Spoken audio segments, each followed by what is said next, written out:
आज हम देखेंगे concept of species and species category. आज के इस टॉपिक में देखेंगे कि स्पीसीज के लिए को समझने और डिफाइन करने के लिए कौन कौन से कंसेप्ट प्रस्तुत किए गए और उन्हें किस कैटेगरी में बांटा गया है। तो चलिए देखते हैं। पहला है इंट्रोडक्शन। जीवों के क्लासिफिकेशन में स्पीसीज यानी कि जाति सबसे छोटी इकाई होती है। स्पीसीज शब्द को सबसे पहले जॉन रे ने दिया था और स्पीसीज की डेफिनेशन यानी परिभाषा को मेयर ने 1942 में दिया। दूसरा है डेफिनेशन। स्पीसीज जीवों के क्लासिफिकेशन में सबसे छोटी इकाई को जाति कहते हैं। मेयर के अनुसार स्पीसीज आपस में संकरण यानी कि इंटरब्रीडिंग करने वाले जीवों के पॉपुलेशन को जाति कहते हैं।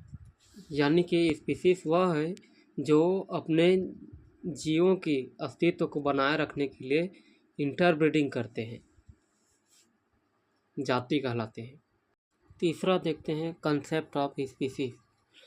स्पीसीज को डिफाइन करने और समझने के लिए कई साइंटिस्ट द्वारा अनेक अवधारणाएं प्रस्तुत किए गए, जिनमें से पहला है मॉर्फोलॉजिकल कंसेप्ट।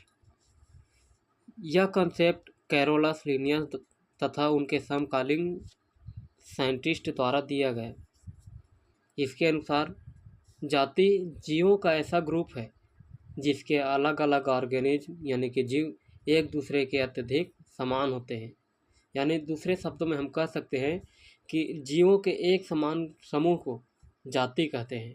यह डेफिनेशन पूर्ण रूप से सही नहीं है, इसके कुछ अपवाद भी हैं। पहला है नेरिस एंड हेटेरोनेरिस। एनिलिडा का यह मेंबर नॉर्मल स्टेज और सेक्सुअल स्टेज में अलग अलग दिखाई देता है, क्योंकि इनमें लोकोमेट्री ऑर्गन यानी कि प्रचलन अंग के रूप में पैरापोडिया पाया जाता है। पैरापोडिया की हेल्प से ये चलने में सहायक होते हैं, यानी कि एक स्थान से दूसरे स्थान पर चलकर जा सकते हैं।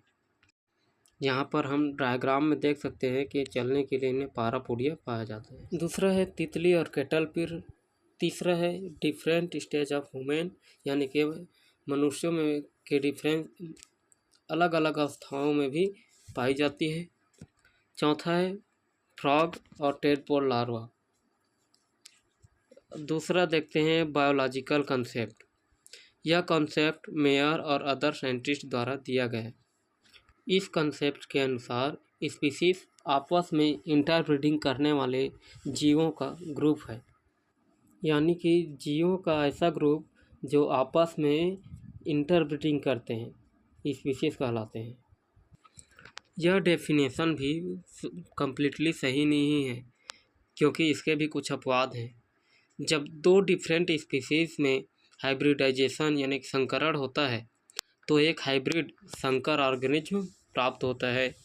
उदाहरण के लिए देखते हैं, पहले खच्चर जो कि मेल डियर यानी कि नर गधा और माता घोड़ी की संतान है।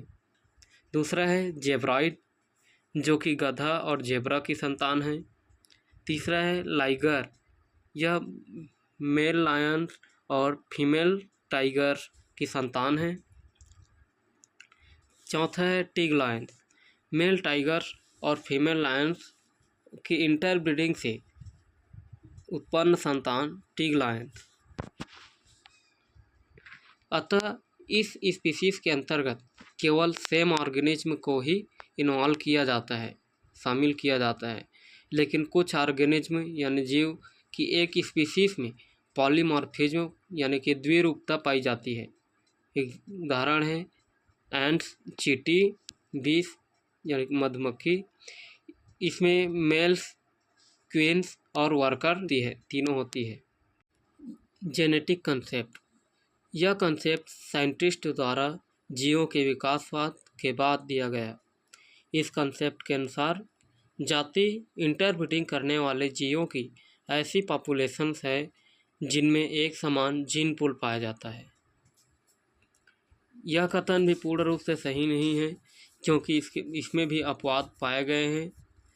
जैसे कुछ स्पीसीज में मेल एंड फीमेल ऑर्गेनिज्म की स्ट्रक्चर भी वेरिएशन पाई जाती है, यानी विभिन्नता पाई जाती है, इसलिए इन्हें भी स्पीशीज़ कैटेगरी में नहीं रख सकते। चौथा है मॉडर्न कंसेप्ट। उपर्युक्त तीनों कंसेप्ट के स्टडी के बाद एक नया कंसेप्ट प्रेजेंट किया है जिसे स्पीशीज़ की मॉडर्न कंसेप्ट कहते हैं। इसमें निम्न फीचर्स स्पीशीज़ से रिलेटेड होनी चाहिए। पहला, मॉर्फोलॉजिकल नज़रिए से सेम होनी चाहिए। आपस में इंटरब्रीडिंग करने की क्षमता होनी चाहिए। इनका अपना जीन पूल होना चाहिए जिसमें फ्री रूप से, स्वतंत्र रूप से जीन का फ्यूजन यानी कि बहाव हो सके।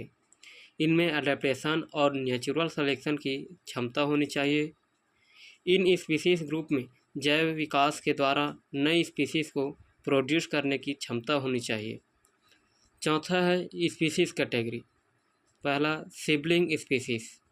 सिबलिंग स्पीशीज़ वे स्पीशीज़ जो मॉर्फोलॉजी यानी कि आकारिकी में समान होते हैं, सेम होती है, लेकिन रिप्रोडक्टिव रूप से सेपरेट होती है, अलग होती है, सिबलिंग स्पीशीज़ कहलाती है। इसके कुछ एग्जाम्पल्स हैं यूरोपियन मॉस्किटोस, एनाफिलीज मैकुली पेनिस। दूसरा है पॉलीटाइपिक स्पीशीज़। ये ऐसी स्पीशीज़ हैं जो जियोग्राफिकल यानी भौगोलिक रूप से आइसोलेट होती है, लेकिन आपस में इंटरब्रीडिंग करते हैं और एक साथ रहने पर इनकी व्यक्तिगत पहचान समाप्त हो जाती है। इसके कुछ एग्जाम्पल्स हैं tiger, Indian tiger, Chinese tiger और साइबेरियन टाइगर। ये तीनों टाइगर यदि आपस में मिल जाए तो इनकी पहचान, व्यक्तिगत पहचान जो है समाप्त हो जाती है। तीसरा है मोनोटाइपिक स्पीशीज़। इसमें ऐसी स्पीशीज़ आती है जिनके कोई सब स्पीशीज़ नहीं होती है, मतलब इनकी कोई उप प्रजाति नहीं होती है, जैसे होमोसेपियंस मनुष्य और वाम्पायरो ट्यूथिस वैम्पायर स्क्विड। इनकी कोई उप प्रजाति नहीं है। पांचवा देखते हैं कंक्लूजन। ओवरऑल स्टडी से पता चलता है कि स्पीशीज़ जीवों की क्लासिफिकेशन में सबसे छोटी इकाई होती है, यानी कि आपस में इंटरब्रीडिंग करने वाले जीवों को जाति कहते हैं। स्पीशीज़ को डिफाइन करने और समझने के लिए साइंटिस्ट द्वारा कई कंसेप्ट दिए गए, जिनमें स्पीशीज़ की मॉडर्न कंसेप्ट को ज़्यादा मान्यता मिली और उन्हें वर्गीकृत किया गया। छठा है reference, taxonomy and biology by doctor UK Yadav and by net. Thanks for watching. बने रहिए हमारे YouTube चैनल के साथ और लाइक शेयर सब्सक्राइब जरूर कीजिएगा। धन्यवाद।